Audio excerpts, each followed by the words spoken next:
I'm gonna show you exactly how I use this magic opening to win more than 1000 chess games, and you're going to be mind-blown with how simple this is. So you start with the move d6, then you continue with the move knight to f6. You immediately create a threat against your opponent. If they play e5, you simply can't take it, and that is very bad for white very soon. Otherwise, they play knight c3, that is the main move, and now you play e5. The Philidor defense. This is how it starts, and here they have a choice. They can take or play knight to f3. A lot of players are scared of this endgame, and you shouldn't be. This is actually my favorite line. I have scored so many victories here, and I'm gonna show you exactly how you do the same thing. First of all, you need to remember this move c6. It's so powerful. It stops this knight from penetrating, from going in, and actually now it's the most stupid piece that white has. Afterwards, you have nothing to be scared. Just make sure you always and always take a look at your opponent's move. It's very important regardless of the opening you play, but here, for example, you can never allow yourself to lose this e5 pawn. This is the key pawn that you should be careful with. The knight protects it, but it's pinned. So the king is our actual problem, and we can go like king to c7 here is a very good move, but king to e8 is also good, so that after bishop c4, we don't need to care about this f7 pawn, it's protected. And then our typical counterplay here is on the queen side. Just remember it, go all in on the queen side to create problems for your opponent. For example, after bishop c4, we can immediately play b5 with the tempo. Let's do that. That is why I went king to e8, so that I don't need to care about this pawn, it's just protected. Sacrifices, they just don't work. As long as we have a square here for the rook to go, we are not afraid of it. By the way, I teach exactly this opening in my 10-day opening master course, where you can build an entire opening repertoire, both for white and black, all inside of one course. Right now, there is an amazing bonus, a full month of live coaching with me. I'm going to analyze your games completely for free. It's included in the course. The link is in the description. Don't miss this unique opportunity. Bishop b3. Now we can just play a5, continuing creating problems. a4 threatens to win the bishop immediately. This is how powerful this opening is. If they ever take, you are never afraid of it. Don't take with the knight. That's gonna blunder the pawn. Always take with the pawn. Now this pawn is also limiting the potential of this knight, so it cannot do anything dangerous for you. The only thing might be going to f5, but you're always ready to exchange it. They play s3. Don't be in a hurry with the move b4, because that's gonna, after the exchange, bring this knight to a4, where it's gonna be pretty powerful in terms of stopping your pieces of going to c5 square mainly. Instead, I want to play this move knight to c5. That prepares the move b4 in a situation where I'm gonna attack this pawn on e4. I'm gonna just win it. That attacks this bishop on b3. I would be happy just to exchange it and get this pair of bishops in many variations. So this move is really powerful. The knight on c5 is really great in all of the Philidor positions, as long as they cannot kick it away with the move b4, but typically we always play a5 to stop that. Okay, knight d2. That helps in terms of both of the ideas. Now the pawn is protected and the bishop is protected, so he probably wants to take with the knight. First, I can play bishop h6 and pin that guy, and he probably wants to play king to b1. But second, now I can think about b4. If he plays knight a4 immediately, then I can exchange this guy and then take on the pawn on a3. It's actually free because you notice that my bishop supports my pawn. But if he takes on b4, then I take it back, and he doesn't have the a4 square for his knight. My rook is there. So he has to go backwards, but then I have rook a1 check, and he has to play knight b1, and then I have bishop h6. I mean, this is so powerful. I'm gonna play b4. Yes, I weaken the c4 square, which might be important in some cases, but I think I'm just the first one. You cannot go to a2, because I'm gonna take it and win the knight. You cannot go to a4, because I'm gonna just win it. So you have, maybe you can go to b1. Yeah, that's the last opportunity to stop rook a1 from just destroying your position. But in that case, your king has 0 moves to go. And now I can play bishop h6, and that knight is actually pinned without an opportunity to move, like at all. And that means this pawn is hanging as well. So I'm gonna do that. And you notice I play as black, but this opponent is so powerful that I already overtake the initiative. This position is nearly winning after just 15 moves, and this endgame that you might be afraid of is actually so great for black.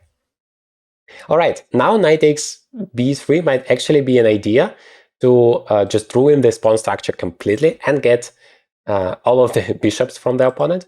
But if he doesn't allow that, then this pawn is actually just hanging. Remember the spin. I can just grab it. And I have a pair of bishops in the open position and an extra pawn on top of that. If that is not a great result of the opening, then I don't know what is. Now I still put pressure on this knight, like you can never move it. And you can never move this knight as well, because it has 0 moves to go. And you cannot move this king to get rid of the pin, because there is no squares for it. This is absolutely amazing. And on top of that, I'm attacking this guy, which would be a fork, winning another pawn, so this is absolutely incredible. My plan is simple. I just want to finish the development. This king is beautiful on e7, because my opponent doesn't have a dark squares bishop to give me a check. And this c6 pawn stops the knight from ever getting to d5. And then I can bring the rook to the d file, where it's going to be very powerful. Actually, knight takes d2 is a threat here, now that I think about it. You can say, well, I can conveniently take it back. Well, guess what? You're going to be completely lost afterwards, because rook a1 is a checkmate, like immediately. So here, my opponent faces a problem. This is a threat and this is a threat. Like, there is no way to deal with both of them. Yeah, okay, rook to e1, but what about knight? I mean, first of all, knight takes f2 is just winning the exchange. Maybe that is even the best move.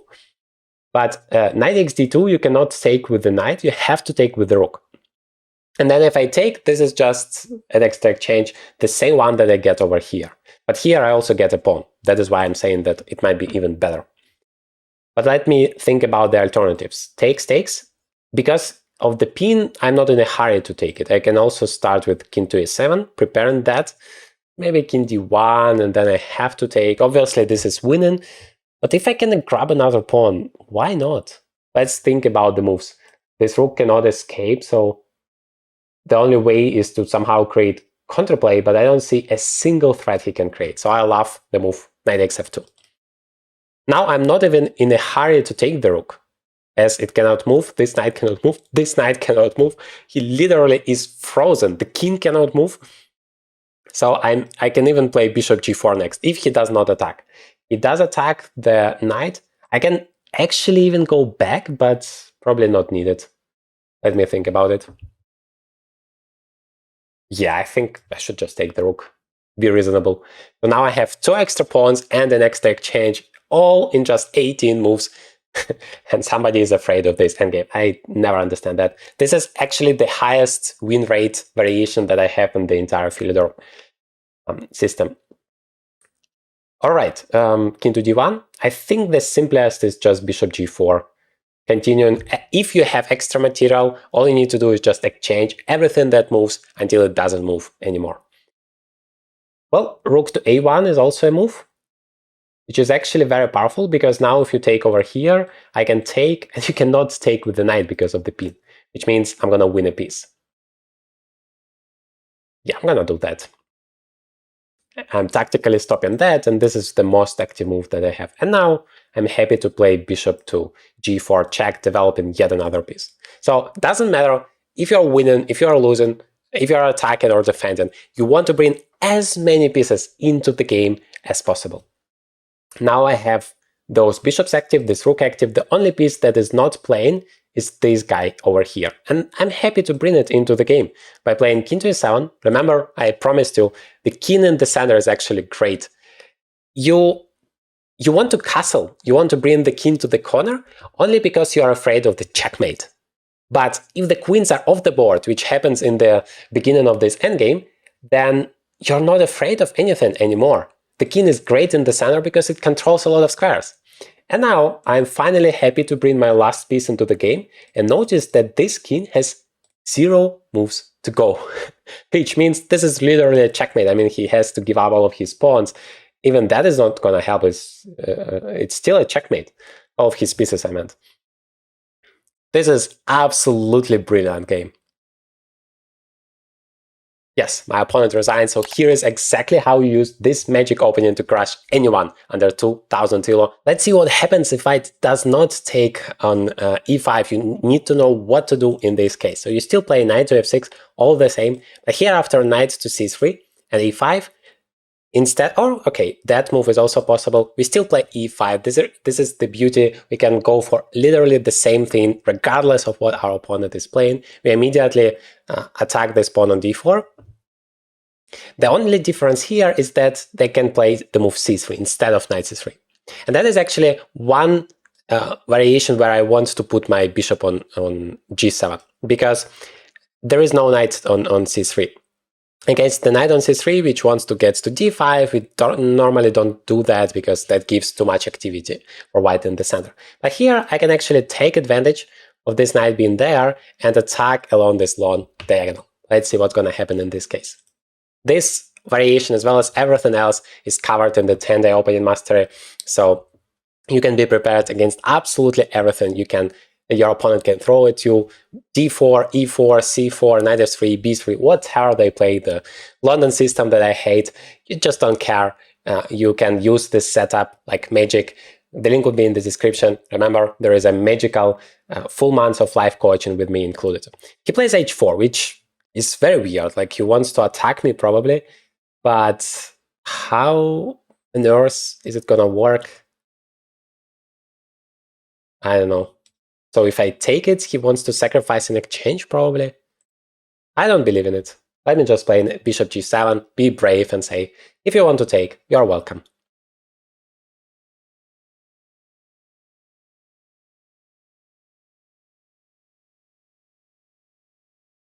Bishop g5. Okay, that was the point. But that is whatsoever never a problem, because I can just play h6 and push you back.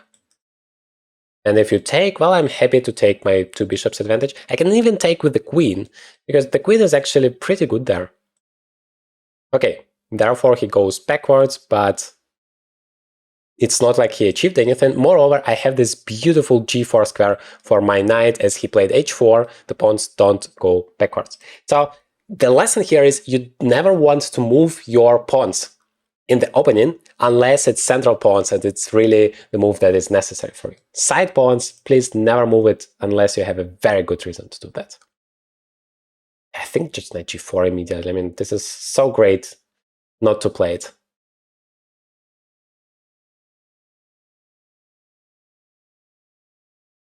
And I get a pair of bishops in a situation where I can open up the position. So typically we are going to take here on d4, then play c5. Okay, doesn't want to give me that opportunity, but that is also fine because he's losing so much time. I already castle, and I'm ready to take and play c5. Where are you going to develop that knight? I mean, it has literally 0 squares. a3 is the only one. Then I'm going to take, I'm going to play c5, and this entire diagonal is opened. Just don't have time for development. At some point, d5 is going to come. We're going to open up the e file and just completely destroy the guy. This is only move number 9, and we already overtake the initiative. All of that is just one setup against absolutely everything. Universal defense, I call it. In this case, it's Philidor defense, of course. But because we can play it against e4, d4, c4, knight f3, I call it the universal defense for black. I have an entire playlist on this opening so that you can watch videos on different lines and be prepared against that. Please definitely take a look. I will recommend it in that. h5, trying to get some counterplay, but again, I can just play g5, just completely shut it down. And like, I don't see a single thing you can do. Yeah, maybe I'm not going to play f5, at least not in the near future. Although even that is questionable, like d5, sacrifice this pawn, and then f5. And then e4 is coming. Like, how you're going to defend that? This knight on g4 is extremely powerful. It's very difficult to get rid of it. Basically, you need to go backwards. Or you can sacrifice your guy, but it's never a good idea. I can even take it with the pawn, queen takes, and I don't know, something like knight c5 or takes. This is beautiful.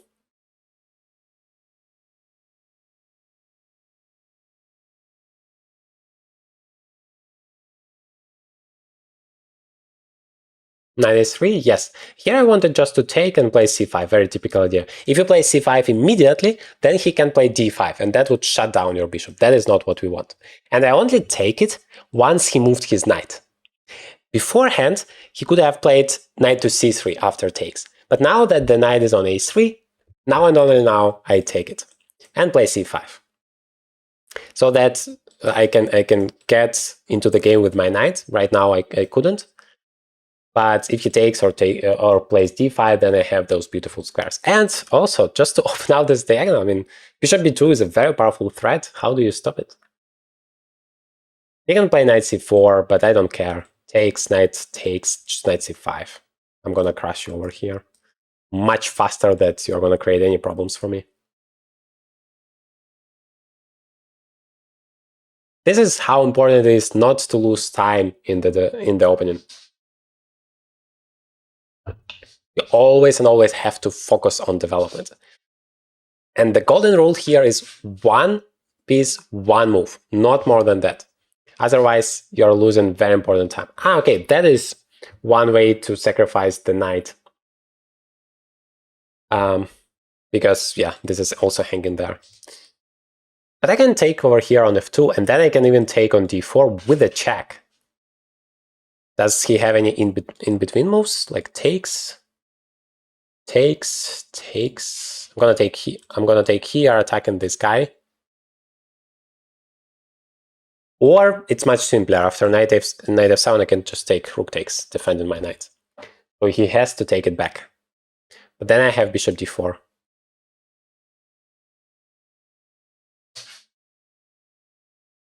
I can even ignore this knight for some time. I don't know, play knight to e5, attacking this.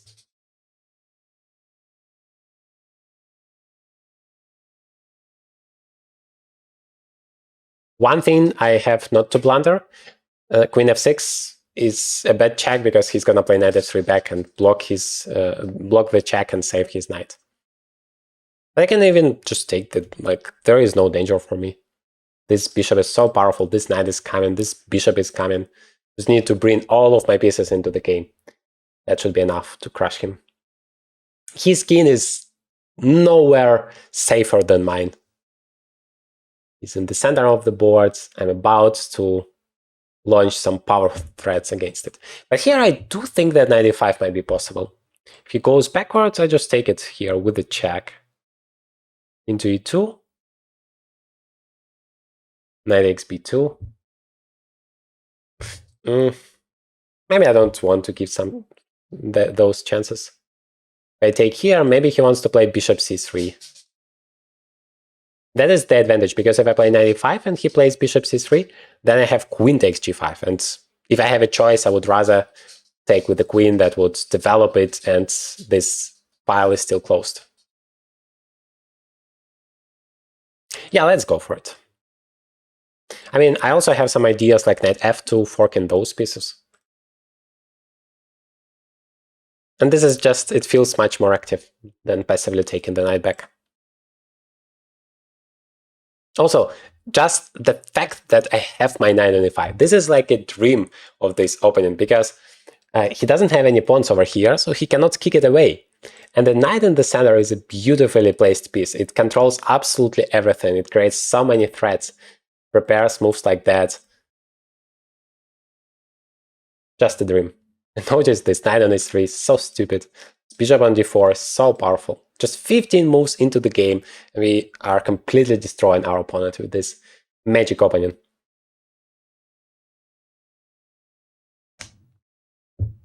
Bishop c3 is played, but like I said, that gives us an advantage of taking here with the queen. I'm just not sure, do I want to take? Or do I want to have my pawn on d4? It's doubled, but in terms of the attack, it might be helpful. I don't know, I feel like it's winning anyway. Let's take. So that on top of everything, we have a very good pawn structure, whereas our opponent has a bunch of isolated pawns, very weak ones. So what is the material situation? The pieces are equal, and the pawns, I have an extra pawn on top of the great position. So now queen g3 is basically threatens to win material. Queen d2 doesn't really help. Queen g3 check, king e2, and takes, and that's game over. He cannot castle because he already moved his king. Still queen g3, because if he goes king d2, I'm just winning the bishop. If he plays king to e2, I have bishop to g4 check, bringing yet another piece into the game. Always and always great. And he finally resigns. So here is the magic. You use this one simple opening to crush absolutely everything. And in this playlist, I cover more lines so you're prepared against everything. Don't forget to take advantage of the amazing offer, 10-day opening mastery, full months of live coaching with me included, complete opening repertoire, both for white and black. The link is in the description.